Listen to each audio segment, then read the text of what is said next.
This Shabbos is known as Shabbos Hagadol, the Great Shabbos. It's the Shabbos that precedes Pesach. And different reasons as to why it's called Shabbos Hagadol. A great miracle happened. There was a uprising of the firstborn. They took the lamb. There was different things that happened on the Shabbos in Mitzrayim. But nevertheless, we celebrate it. And there are different customs as what should be done. One of the customs in certain communities that we start reading the Haggadah until Avadim Hayinu. Not every place has that custom, but there's some that you start till Avadim Hayinu, you read in the Haggadah on Shabbos, the Shabbos before. So we're not going to get a chance to meet next Wednesday. I thought maybe just something that is a little more Pesach-oriented. We're all in the full swing of getting ready for Pesach. Just an idea, I think, that sets the tone to what we're trying to accomplish, at least in the Seder night. The Seder night is very, very important in terms of our connection with our children, our connection with families. We have lots of guests at the table. So you want to set the theme. What exactly the appropriate message or theme of the Seder night, I think, is something that we can work on. And just perhaps some new ideas. We begin the Seder with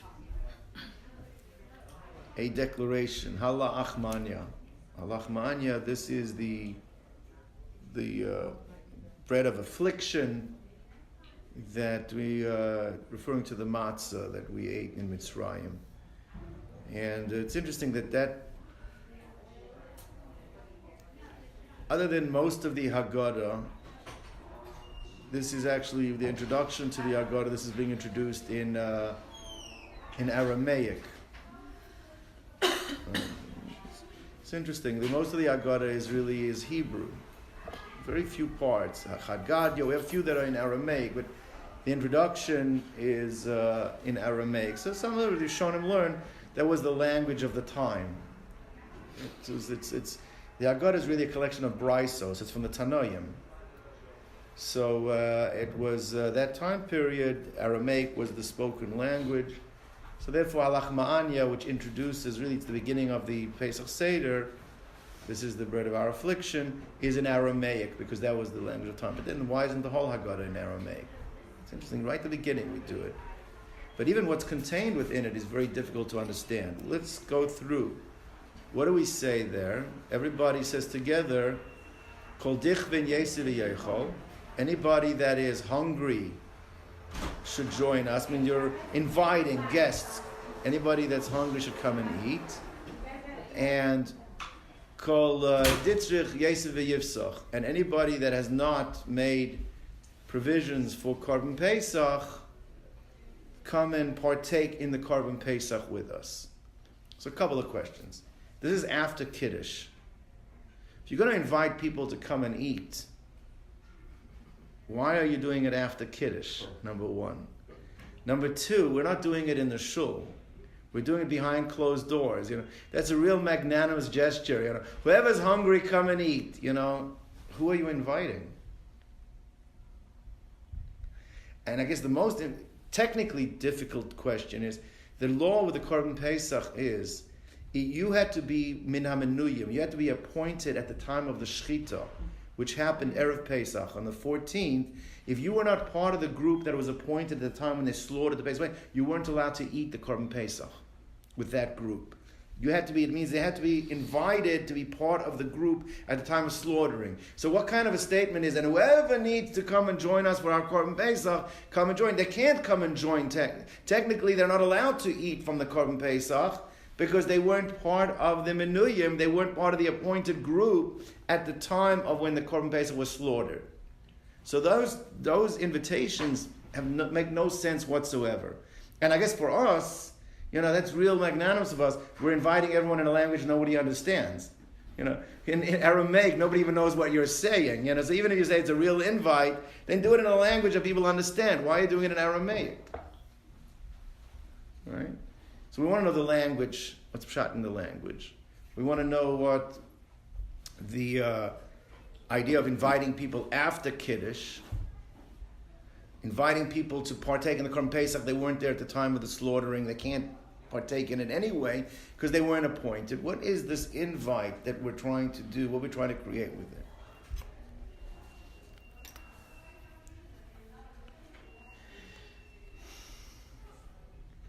The Talmud that's brought down in the Rambam is that Kol Marbe L'Saper B'Sipur Yetzias Mitzrayim, anybody that the more you speak about our experience in Egypt and the going out of Egypt, the more you talk about it, Harei Meshubach, it's praiseworthy. Why? Why is that? Why is like the more, the better? And what's I guess any mitzvah, the more you do of it is better. But so why specifically here, by the Sipur Yetzias Mitzrayim, is it saying the more you do of it, the better?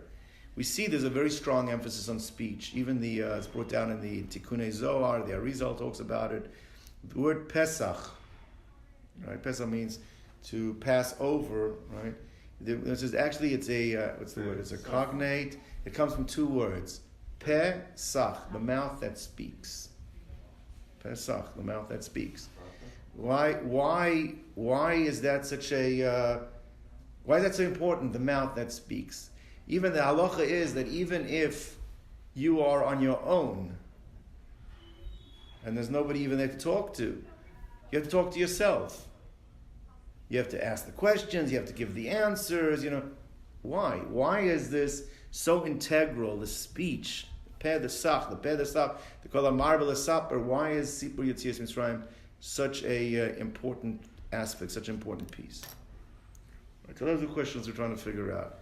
What exactly is this invite by the Halach Ma'anya? Why is speech so integral to fulfilling this mitzvah? What exactly is the theme? What are we trying to accomplish at the Seder night with the speech, with the discussions that we are having?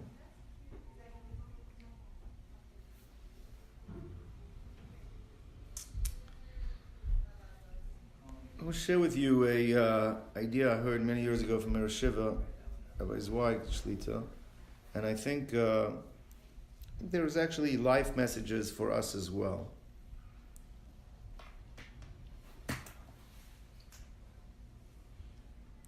There was one of the great rabbis, the commentaries on the Mishnah. His name was Yontiv Heller. It's known as the Tosfos Yontiv. He was a commentary on the Mishnah. Lived, I guess, in the 17th century, around the 17th century, 16 something. So actually, I was at his grave in Krakow. There's a shul called the Ramoshel with the Moshe Isserlis. He davened, and there behind there's a cemetery.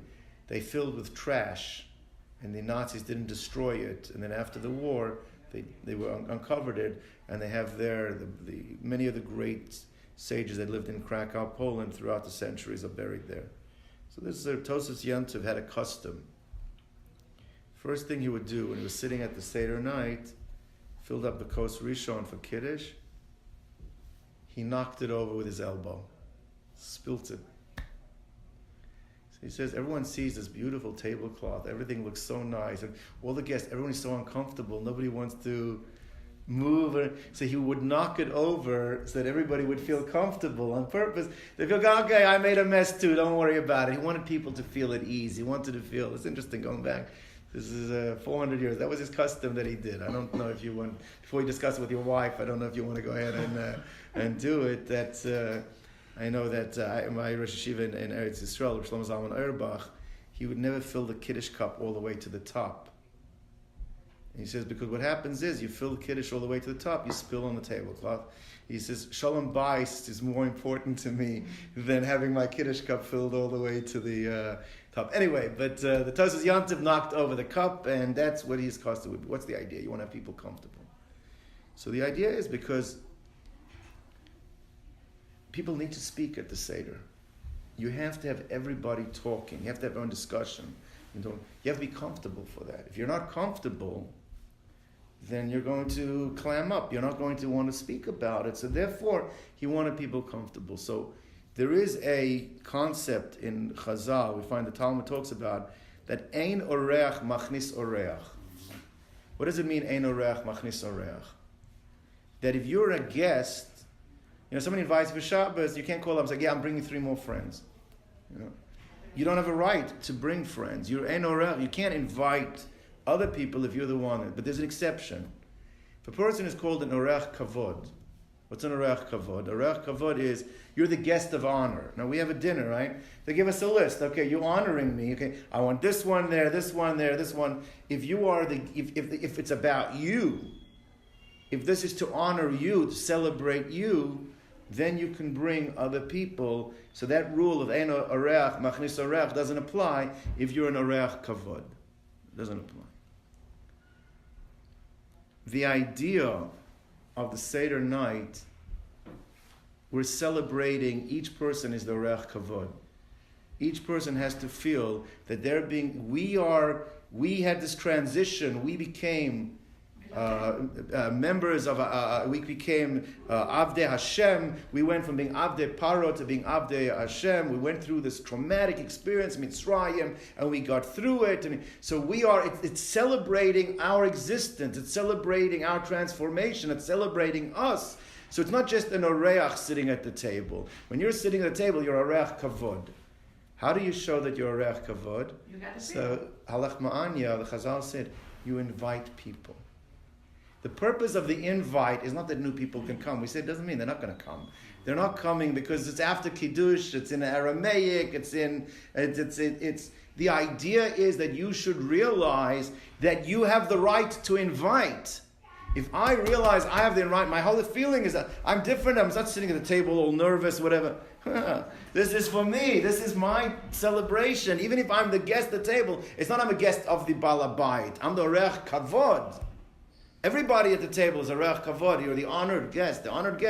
Now it's for me. Now it's a whole different feeling. Now I'm open for discussion. That's a whole different feeling of what I'm there for. And that's what the message of the invite. The invite, that's the key point here. The invite of the halach ma'anya is to set the tone for the night. It's for everybody sitting there. It's not an invite. If you want to invite people, you better have taken care of that a few days before. But it's to show everybody sitting there you have the right to invite. That everybody has the right to say the halach ma'anya. Therefore, everyone has the feeling that I'm oreach kavod. It's to create that ease, that sense that the Tosfot Yontif wanted to create when he knocked over the cup. Everyone should feel they're comfortable there, they can speak. Now, why is it so important to speak? That's what we have to discuss over here. Why is that piece so important?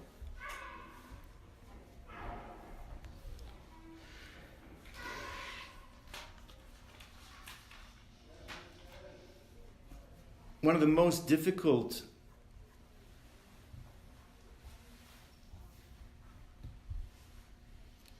aspects of a person that has gone through trauma. Somebody's gone through trauma, gone through abuse, gone through any type of...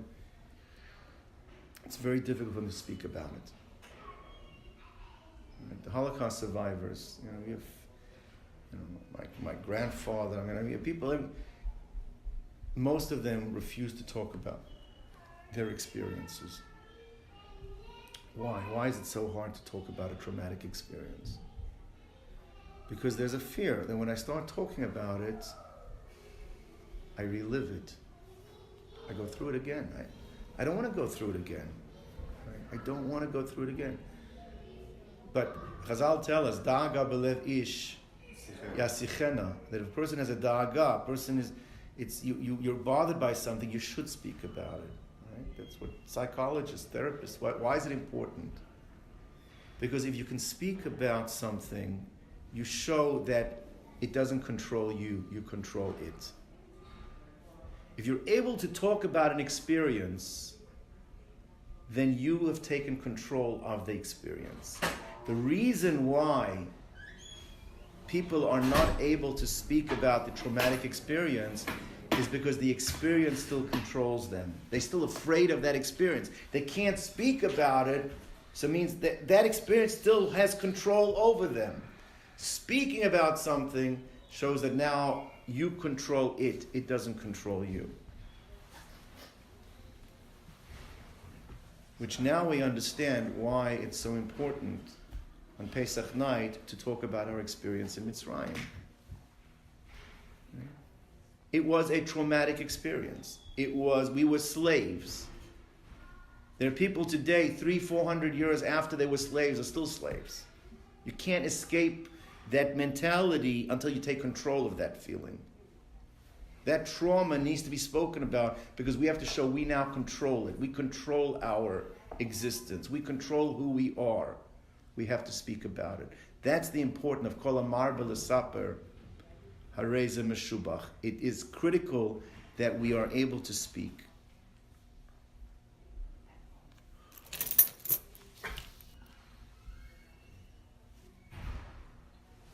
Let's discuss why it has to be, the invite is in Aramaic. Why in Aramaic? Pasuk says that Rivka, Asher brings down a Chumash, says she was the daughter of, Betuel, and she was the sister Achos Lavan Ha'arami. And Rashi says, why does it have to tell us again that she was the sister of Lavan? We know that. So it says, Lagid Shvacha, to say how, that even though she grew up in the environment of having Lavan as a brother and Besuel as a father, she was a tzadikah. That's what that says. It means Lagid Shvacha. So, and the Medrash takes it to the next step. It actually applies to her the pasuk, K'Shoshana ben Achochim. What does Shoshana ben Achochim mean? Like a rose among the thorns. So most people understand that is that in spite of having been brought up by a Besuel, and in spite of having been brought up by a Lavan, she was able to remain righteous, and that's what it means, K'Shoshana ben Achochim. But let's understand, the comparison is really not a good comparison. A rose is a rose in spite of the thorns, or what allows the rose to develop into a rose? Thorns. It's because of the thorns. So that can't be the pshat. K'Shoshana ben Achochim can't be that even though she had Lavan and Besuel as her brother and father, she still was a tzadikah, like a rose among the thorns. If it wasn't for the thorns, then the animals will destroy the rose. It's the rose is the rose because of the thorns, not in spite of the thorns. So what's the comparison in the Medrash, K'Shoshana ben Achochim? Right? That's a difficult question. Chachamim, you'd have to take their words seriously. If they're applying a pasuk to what the idea was, Lagid Shvacha, then somehow it has to mean that the rose is the rose because of the thorns, not in spite of the thorns.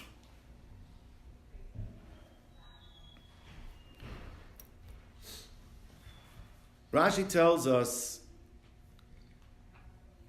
and actually the Psukim, it's clear in the Psukim, is that Lavan, what was the characteristic of Lavan?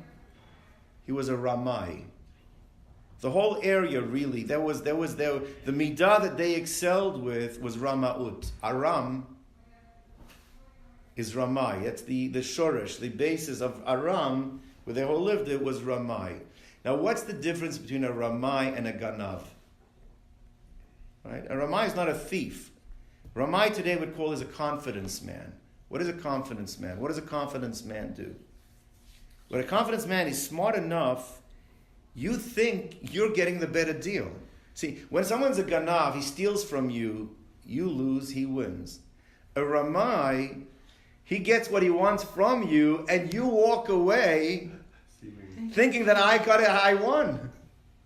Right? That's what a Ramai is called. He builds your confidence. Right? You think you're getting the better deal here. That's what a Ramai. A Ramai is different than a Ganav. Right? What is a Ramai able to do? It's unbelievable. What is a Ramai able to do? A Ramai has the capacity to see things from another person's perspective. I know what it is that you want. Most of us don't do. Most of us know what we want. We deal with things that what I want. A Ganav, I want what you have, I'll take what you have.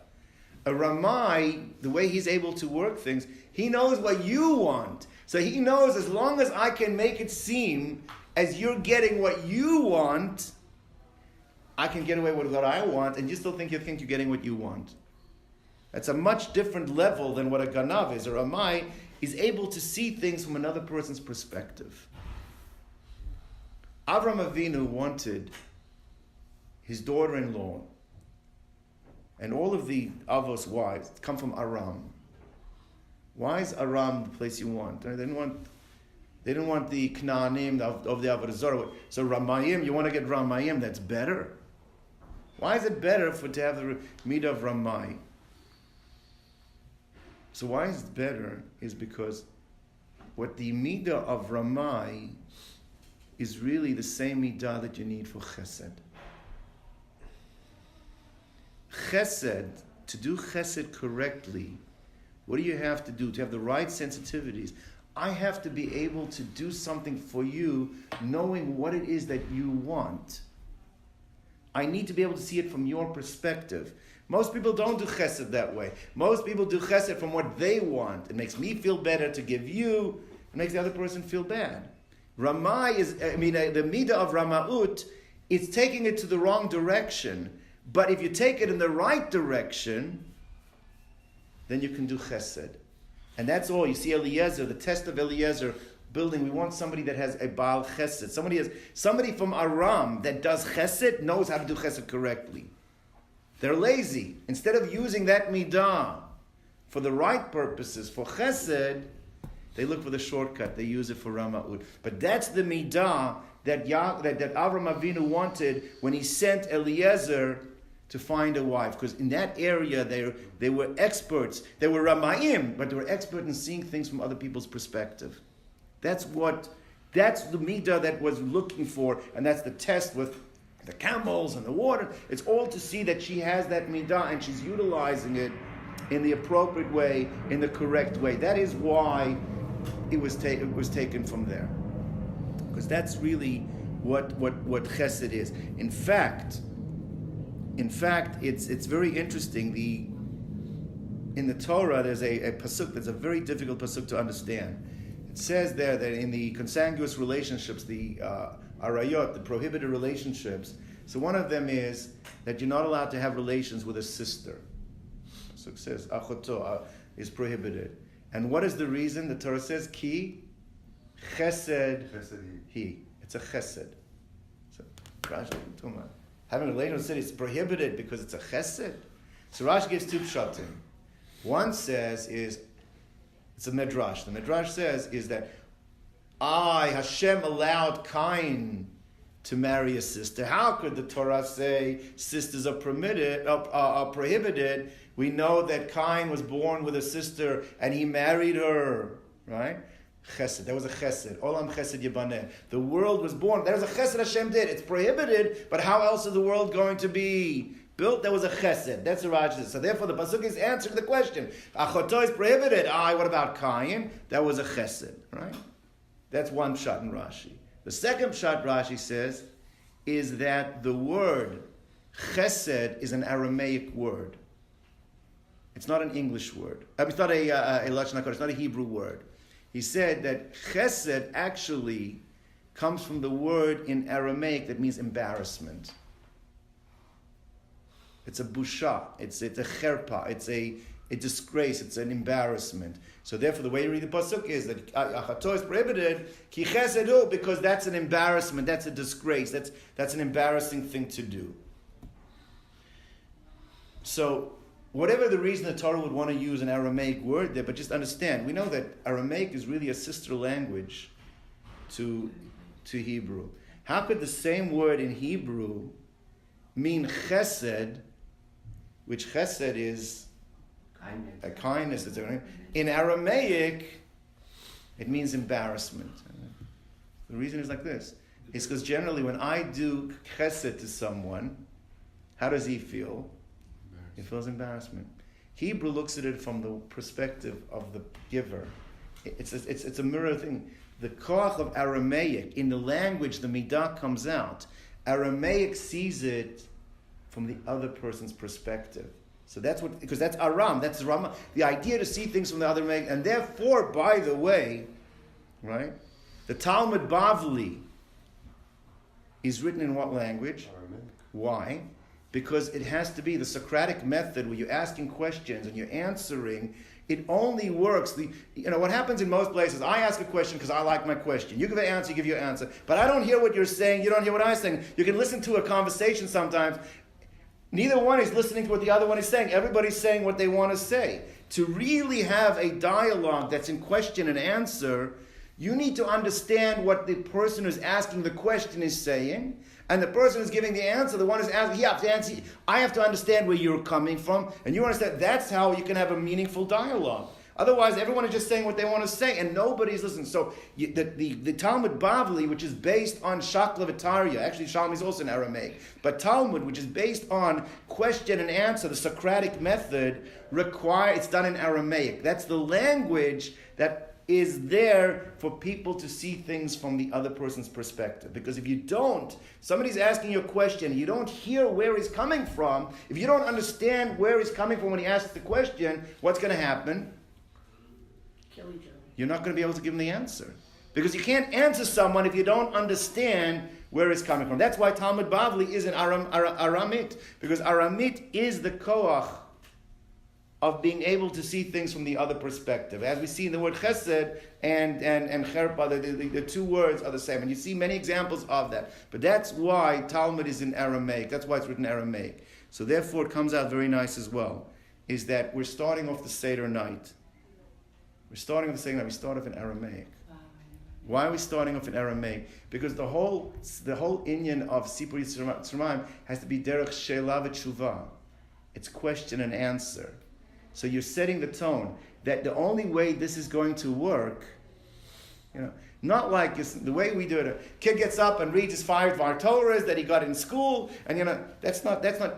I have to understand the question that you're asking. I have to be able to answer what you're. It has to require. You have to be. So we have two things. The person has to be sensitive enough, has to be comfortable enough to want to speak.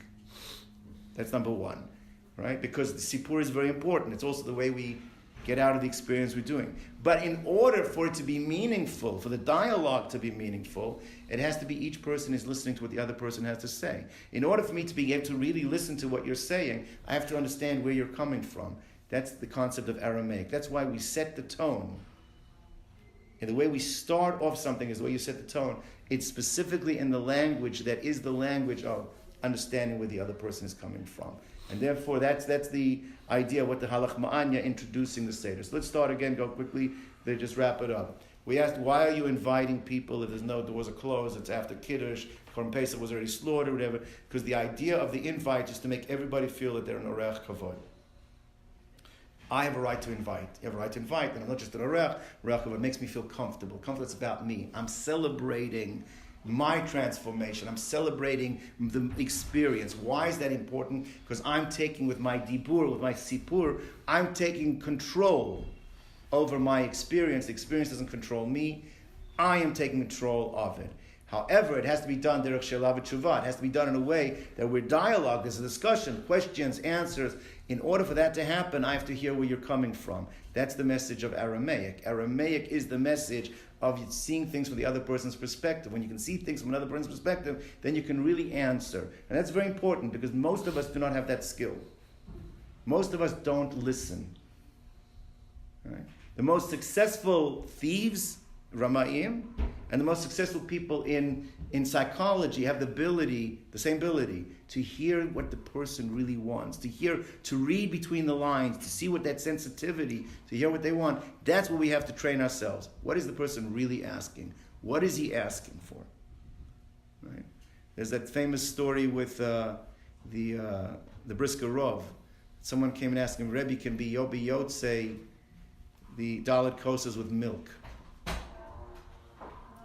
Can be Yotze Dalit Kosas with milk. So he said, let me think about it. The next day, he delivered a whole seudah with meat and everything to the person's house. So he said, Rebbe, I was asking you, can be Yotze with milk? Why? He says, if somebody's coming and asking me, can you be Yotze with milk? I know he doesn't have meat. Listening to what the person's asking and understanding what the person's asking, that's the koch. That's what we have to be doing in order to be really able to respond to what people need and what people have. Everyone should have a Chag Kosher Sameach. Amen. So we just. Beautiful. So how come we don't?